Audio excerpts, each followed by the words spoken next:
often left with a wound that is difficult to heal. Michael Reuter is one of these people who is an overcomer. And so I want to talk about his story. One thing that interested me when I heard his story is that he's got something that was very similar to my own in my past. And so I felt like this kindred spirit with him, with his story. He's got a fascinating story that begins with the horror of finding his uncle, who was also his best friend, murdered. Then his mental health struggle started from there. He was almost 2 years sober, but still struggling with mental illness, PTSD, depression, anxiety, suicidal thoughts, etc. But through a long and traumatic journey, Michael found himself suffering alone in the darkness and not really finding a way out.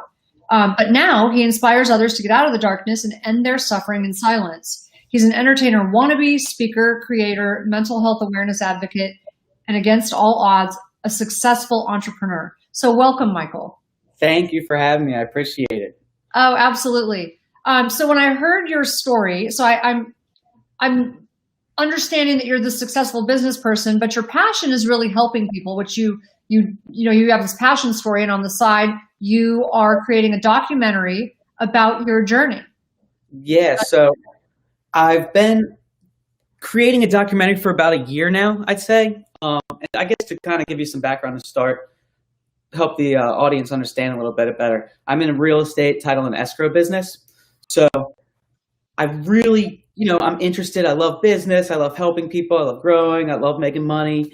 But, I found this really strong, desire and passion, through my journey and what I've been through. And I assume, a lot of the reason why you and your husband are where you are is because you were kind of drawn to help other people through the journey that you went through, right? So I have this strong, I don't know, it's like a magnet. It's like, and I still can't put my finger on it. If it was I need to create my pain, make a purpose for it, there's a reason for all of it. There's something bigger than myself with all this, and I think a lot of that's what helped get me out of the darkness and kind of into the light. And then from there, I just kind of had a natural ability, I believe, to help other people, whether it's to overcome trauma or obstacles or problems in life. I'm really drawn to helping people when they have grief, especially through traumatic deaths of loved ones and things like that. So I would meet with people individually, come to me, and I saw it just getting bigger and bigger, and I just wanted to do something with it. So I have a really good mentor and friend of mine here in Baltimore. I'm based out of Baltimore City. His name is Relentless. He actually was a writer on the first 3 seasons of HBO The Wire with David Simon. Yeah. And so him, and then the production team, Richard Yeagley is the producer on it. So we've been creating a documentary about my life. I guess kind of starts from the moment I found my uncle murdered, tells my history sort of through archival footage, FBI interviews, family interviews, pictures, videos, all kinds of things like that. And then the second part of it is shot in the now, verite. So it's showing my life, sort of tells the trauma and the past and the road I was going down. And then it goes to what I've been doing ever since I was kind of able to stop suffering silence, reach out, ask for help, and try to inspire and give other people hope. In that moment when you're life's over, this happened to me, that happened to me, this person passed. I mean, I remember being in those places, caught in that web, using suicidal thoughts to fantasize about, to know there's a way out of this. I never imagined that I could be myself again and be happy. I never thought that would be possible.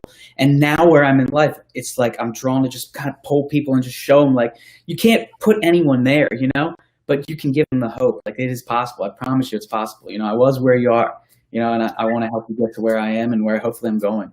Yeah, no, I love that you're doing a documentary on your life that helps people. And I think I mentioned I was drawn to your story because I also had a murdered uncle. Well, I mean, it's a weird reason to be drawn to someone, but I was my attention. Yeah.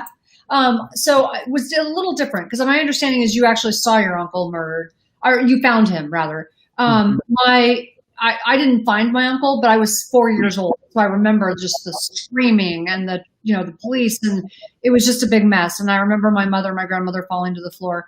But in your case, you actually found your uncle. I mean, is that something you're willing to walk us through? Yeah. So it's not, it was the reason that I will like to walk you through it. And I never know how it's going to be when I do, but the reason I like to now is because for so long, like, the reason I think the post-traumatic stress disorder and the suffering and the pain and the mental illness was so bad was because, like, I just blocked all that out. Like, that never happened, you know? And I put drugs and alcohol in front of it and whatever I could do to make it like that wasn't real.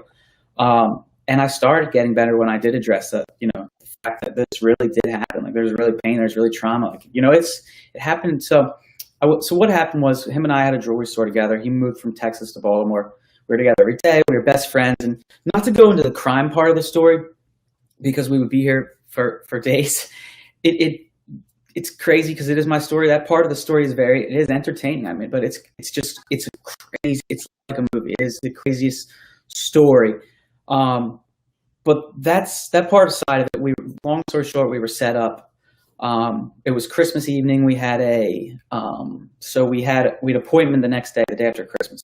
So Christmas night, I picked him up with my sister. We went over to my uncle's house. This was my father's brother. So I went over to my other uncle's house, my mother's brother, picked up my Uncle Wayne, my sister and I went over there. We had dinner, Christmas, celebrating, having a good time. And I kissed everyone goodbye and I left. And I went out to my girlfriend's house at the time. So that day after Christmas, I was supposed to go meet my uncle at the store for a meeting. I went home and took a nap instead. When I woke up from that nap, I called him several times. He didn't answer. So around 4 or 5 o'clock, I drove out to our store to find him. When I got to the store, I lit up because I was always so excited to see him. And I saw his car there. And he didn't have a computer at home or anything. So he liked to play poker at the store or whatever. So I figured, you know, his phone must have died, whatever. He's at the store playing poker or something. So I go in the store when I got to, you go down these stairwell and open up the storefront. And my heart just sunk, like, because I saw the computer screen was off. And we had pictures on the wall and some casings, you know, glass casings, jewelry and things like that. And everything was kind of shattered and broken. And I kept going further towards the back of the store. And the further back I got, I remember vividly noticing, like, bullet shells, you know, a casing of bullets, glass everywhere. And then that's when the carpet goes from, like, a bluish mesh color to, you know, just red. And it was a deep, dark red. That's a lot where the trauma comes from, is that the stuff images I can't get out of my head, but that red mixed in with that blue. And then, you know, ultimately I went to the back, the person had drug him back there, and that's where I found him laying there, face down. He had 10 shots in his head and 5 shots in his body. So I got down on my knees, I turned around, I held his face in my lap. And that's where the trauma really comes from real bad, that moment right there. And then from that moment, you know, I put him back down and I went and grabbed our gun and I ran around and I looked everywhere, and it kind of unfolded from there. The police came, and then the story goes on and on and on and on. So you already said you sort of went into an addiction phase because of trying to block that out. What did you do to treat the PTSD? You know, how did you finally treat it? So at first I treated it myself, and anyone listening, this is what I say to people is, like, first I drank, you know, I was a social drinker in college and growing up, and I liked to party. I liked to have a good time. So I drank, and after my uncle was killed, I started drinking to a different level. You know, it was like just numb myself. Like, I didn't want to be alive. I didn't want to think. Yeah. If I was, I needed to be numb. And then drinking wasn't enough, so I got into cocaine and other drugs, mostly cocaine and alcohol. But the drinking to keep me going and keep me numb, and the cocaine kept me sharp and kept me doing whatever I wanted to do. And it was bad. I mean, and it just gets progressively worse. Like, you think you can keep, I could never imagine, I'm telling you, ever thinking I was going to become like an addict, right? Or an alcoholic. Like, I never would have thought that. And they say it can happen to anyone. Like, it can happen to anybody, especially if you're using it to, like, hide something else. Yeah. And it just got a hold of me, and it was like, I needed it to survive. Like, I thought I did. I truly did, because I knew once I got rid of that, then I had to face this stuff, you know? So, I eventually, you know, I didn't even really notice it for a long time. I kind of just was abusive with alcohol and drugs, and kind of tried to go about my life until years and years and years and years went by. And then more trauma occurred. You know, my father's death, and a lot of my grandparents died right after him. So it starts stacking. We call that stacking. Yeah. And that's when, like, the whole self-victim, I was playing victim. Yeah. how could this happen to me? How could that happen to me? I'm doomed. You're waiting for what's going to happen next, right? Instead of living. And then anything bad that happens, you're just hurting yourself more, going deeper and darker. That's what I try to warn people about now. Like the drinking and the numbing or the drugging or whatever you're doing unhealthy to not deal with your pain and your trauma and your suffering. Like you have to, here's the analogy I tell people. You're digging yourself a deeper ditch, right?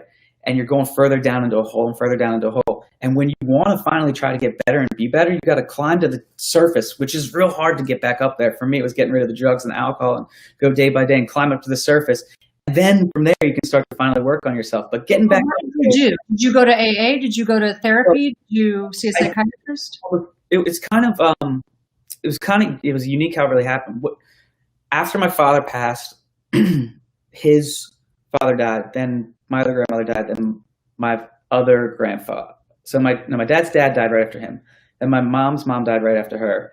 Then my dad's mom died right after her. So 3 of them in a row right after my father. He buried all them. Then that was 2016. Then I was working with the FBI and the United States Attorney's Office to help convict the person who killed my uncle because I knew him. We met a bunch of times. That's a whole other story, like I'd said before. So I promised myself, like, I need to be strong and like help these people. I need to get justice for my family. Like I promised my father on his deathbed, like I will get justice for Uncle Wayne, right? So So I just stopped. Like I just stopped on willpower alone. And I went a whole year up until the date when I had to face this monster in a courtroom and he was finally convicted of my uncle's murder. And willpower alone was enough with those things driving me, like with knowing like that I got to do this for my uncle and my dad and my family members and I got to carry this on my shoulders. Every day I wanted to drink, I wanted to get high every day, but I wouldn't do it because I knew I had this mission. After that ended, like that day, when he was finally convicted of my uncle's murder, I started drinking and using again. I thought it was fine. It was all behind me. But then again, I didn't have a purpose in life anymore. And then it was even worse than it was before. Sort of like soldiers when they're at war. And then the war ends, they're dead on purpose. Yeah. And my brother says that. He was like, man, I knew what Michael saw. Like, I know most people never are going to come back from that. Mm-hmm. And he said, that's what he says. My brother's name is Sean. He's like, Michael had a purpose and this and that was taken from him. And it was like, what do you do now? And my family was scooping me up all the time and trying, I was making excuses and I was in a bad place. In real life, though, I was functioning. People thought I was doing great. My business was running. Which was even harder because you're acting, which is very, very difficult to portray someone when inside you're just miserable and suffering. So finally I did. I went and got professional help. I was like, all right, I need help. I actually ended up in the hospital. And that's when I was kind of scared for my life at that point. And I went to your rock bottom had a basement. You hit the basement. Yeah, I did. Well, I woke up in the hospital bed. And I stayed in that hospital bed. I was like, I'm going to do whatever it takes to become myself again. Like, enough's enough. Like, whatever it takes, I'm going to do it. So in the hospital, I was still pretty messed up the next day. They suggested I go to this place called Ashley Dixon Treatment Center. It's in Havre de Grace, Maryland. I think it's a pretty famous, his name was Father Martin, pretty famous guy in the sober world. Have you heard of him before? I have not. My husband has, but I haven't. Yeah, so I went there and I tell people, like, I loved it. It was awesome. It was like the best. I went for 2 weeks. You're supposed to go for 30 days. And I was like, I'm only coming for 2 weeks. I got a business to run and I wanted to stay really when I was there. I thought it was like summer camp. I loved it. There was working out and there was classes and I was there to work on myself. I didn't have a phone. I didn't have a computer. I didn't have to talk to anybody except for the people there. Did you actually get something out of it? Oh, yeah, absolutely. You I enjoyed loved it. It work. I loved it. I want to go. I tell my family all the time I want to go back now because I'm on the phone and the computer all the time, work and calls, whatever. But that's all away. So all you're working on is yourself, right? It's like it teaches you. That's why I love seminars. I mean, it's not quite the same thing, but I love seminars because you're there, no distractions, and you're working on stuff, right? Yeah, no, absolutely. You're totally right. And when someone like I was looking at your Instagram page and your website and stuff, and a lot of the things that you and your husband do, people get in because it's like an escape and it's sort of a guidance for them. It's like, oh my gosh, when something clicks, sort of like if someone's listening to your content or your book that's coming out with it's for eating, right? Healthy eating. So that I've done 9 cookbooks and lifestyle guides. This new one coming out is called The Relentless Courage of a Scared Child. It's a memoir. And it was my cathartic way of healing the past, which I've already done all the therapy. Actually, this was more of a way actually to show other people. It's about overcoming. Right. And so, yeah. But that's what I mean, when somebody finds you and your content and stuff, that's like you can escape everything else. It's same what rehab was to me. I found somewhere where there were people that were guiding me, and it was all about me, right? I didn't have to talk about it. I could talk about things that I never was able to talk about before. I was there for a purpose and for a reason. And as crazy it sounds to say, everyone else is so screwed up just as much as you are, right? And not have I would tell my story there and the jaws would drop, right? Right. At the same time, a lot of people that are hurting for a lot of bad things that have happened to them, and in the real world they're losers, or they're nobodies, or they're just lost causes or whatever. But in that place, that safe space together, everyone's somebody, everyone's something important. Nobody really asks to end up there. Nobody says, I want to end up in this rehab one day. I'm going to need some serious help. But if you do have to go there, like I like to get rid of that stigmatism that rehab is a bad word and addiction is a bad word. Oh, absolutely. That's what our whole goal, our mission is, to get rid of the word mental illness. Right. It's ridiculous. We need to. I don't know what else to use, but I'm not as versed in this, this topic in this area as you are, obviously. But what do you say to people? Because you are. It's just personal for you. We do it professionally. When people are submerged in it, I've got family members I had an uncle who was murdered because of a drug deal. And so drug deal gone wrong. When you're the one in it, it's just a very different perspective than when you're the one that's the healer, correct? Right. So, it's pretty wild. One question I have for you, did you know you had PTSD, or did you think you were normal? Because I know for me, my husband, like I would tell my story, like I'm like, it's just everybody's messed up. Like everybody's messed up, and mine's not different than other people. I'm garden variety, all American dysfunctional like everybody else. And he would just look at me. He looked at me and his jaw hit the table, and he's like, my husband's a psychiatrist. That's hard to make happen.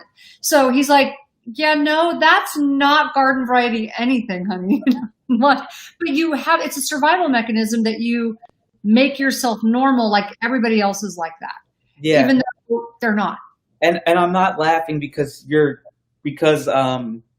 I'm laughing because I can relate so much to it, because it's you do that. It's a defense mechanism. I mean, I'm fallible, insecure, neurotic, and emotional, but I'm fine. I wanted people to think I was fine, and I wanted to convince myself I was fine as well.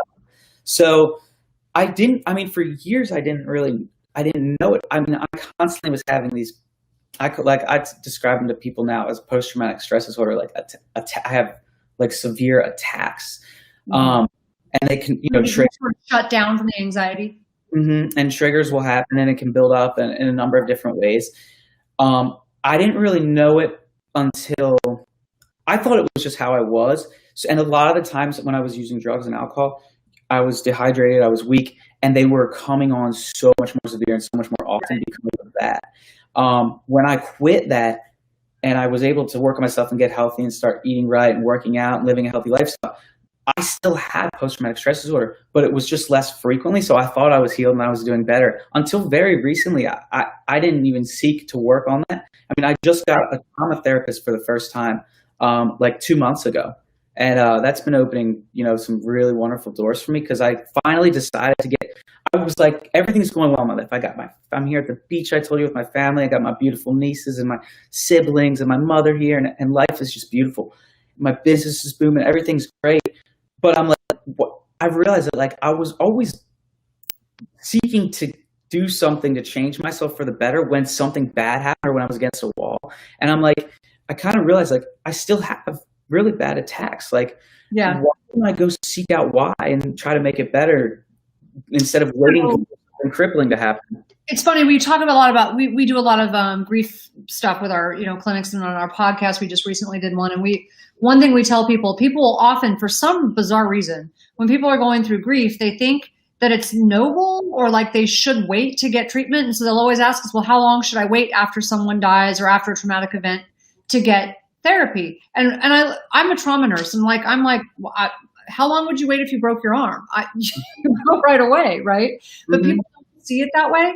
And so they sort of think that they're supposed to suffer through it. And that's just not true. You should start the process right away. One form of therapy that is amazing, I don't know if you've heard of it yet, but if not, I would love to just throw it out there, and maybe you already have. It's called EMDR, eye movement reprocessing desensitization. And so it's a form of therapy that's specific to PTSD. And I have to tell you, it was like amazing for me. Really? There's so many people who are like, they don't even understand really why it works so well, because you don't have to sit there and talk for years. It's a way of actually reprocessing where trauma gets stuck in your brain. So by bilateral movements. And so it's really interesting. I've looked up, I've looked up everything, just like, over the years, make me better, fix me, right? I mean, at this point, I don't even I look at it, I don't even need to be fixed. You don't. Look, I would take everything back and be an alcoholic right now if my uncle and my father were downstairs with the rest of my family in a heartbeat. But of where I am, and I wouldn't be where I am without the pain and the trauma and all this stuff, and I used to want to fit in and be normal, but now I don't want to be normal. I want to be, not just ordinary, but I want to be extra special. I want to be unique. I want to be able to help other people. I have this extreme fire and burning inside of me. And it's because of what I've been through that's forced me to be who I am today. So, I don't think I'm not searching for a way just to wake up every day and be able to live my life. There's a reason why I push so hard, and I'm so passionate about, what I do in life, and, where I want to be, and the people I love and the people I want to help. So it's not even necessarily fixing the post-traumatic stress attacks for me are really scary. I had one recently where I was eating an acai bowl mixed with the berries, and it was the bluish blueberry color and the reddish, it looked a bit of the berry looked like blood mixed into the carpet. I had been experiencing some anxiety. And I could see that carpet of when I found my uncle from all those years before. And I had this crazy, I was scared of the world. I was 10 minutes from my house with my girlfriend. We have to go home. I was dry heaving, basically throwing up. And I had to throw away the acai. I couldn't even look at it. And I'm like, are you scared to go home? She's like, what do you mean? We're 10 minutes up the road. I'm like, aren't you scared of the world right now? You get so scared. You need to get to a safe place. After I experience it, I feel like I'm going to die. Everything in my life, I'm discombobulated. I can't form, sentences correctly. Everything that you think could go wrong or go bad in your life, you start assuming the worst of everything. Coronavirus. I love my mother so much. She's 70. What if she caught it today? She was out somewhere. I know it. And you just that sounds like a panic attack. Yeah. Panic mixed with post-traumatic stress. Yeah. And my therapist told me this. He said, post-traumatic stress or stress, anxiety, whatever, is what a lot of people have. It's when it limits your ability to live a regular life. And I said, well, I have to pull off the road sometimes and this and that. Right. And that's why we would say to get treatment, because you'll never forget it. You're never going to forget what happened to you. But being able to not have it control you, but you control it, so that you can use that pain for purpose. Right. So that, that would be the reason to sort of be able to bring it in. You say it much better than I do. That's exactly. I like the pain because I like using it for a purpose. I want to be someone special in this world that helps. You just don't want it to control you, though, right? Exactly. But I don't want it to control me, no. Because it's scary. It definitely is. And to have that gift. However, my sobriety is threatened when I have those attacks, panic attacks, anxiety attacks, depression, post-traumatic stress triggers, things like that. Right. And that's when you want to just take it and make it go away. It's a quick fix, but I know how dark of a road that can lead down. So it's hard. That's the big challenge for me. I'm coming up on 2 years sober now. Congratulations. No, it's thank you for sharing your story. That's a very powerful and very obviously dramatic story. And I think when you share your story, pain shared is pain divided. So when other people are able to hear it, and that's one of the reasons I wrote mine, wasn't just as a catharsis for me, but when other people hear it. One woman came up to me at a convention and she said, I was with my husband, who lots of people know him, not as many people know me. And so I was just waiting. What's that? I said it looks like they do from looking you guys up. You have also. Oh, thank you. And so, but I was waiting for him. He just got off stage. He was speaking, and there were 3,500 people in the room he was speaking to, and so he had a line of people he was signing books for, and I was waiting. And this woman came up to me and she said, "I was hoping you'd be here." And I said, "Oh yeah, we're here." I thought she meant us as a couple, and she's like, "No, you." And I said, "Me." And she was from, I forget where in Africa, but she was from somewhere in Africa. And she said, I have been following you, and I've read everything that you've written, and I've been following everything you do because I always think to myself, if she can do it, I can do it. She said, I pray every day that God will do for my life what he did for yours. And she's like, and if you can do it, I can do it. And she's crying. And I'm like, but I haven't even said that much about my life yet. Like, she knew very little about the craziness, right? And so that's when it hit me that I should not have, I used to think I shouldn't say anything about my past, really. And then I'm like, why shouldn't I say anything about my past? Pain shared is divided, and it inspires other people to heal.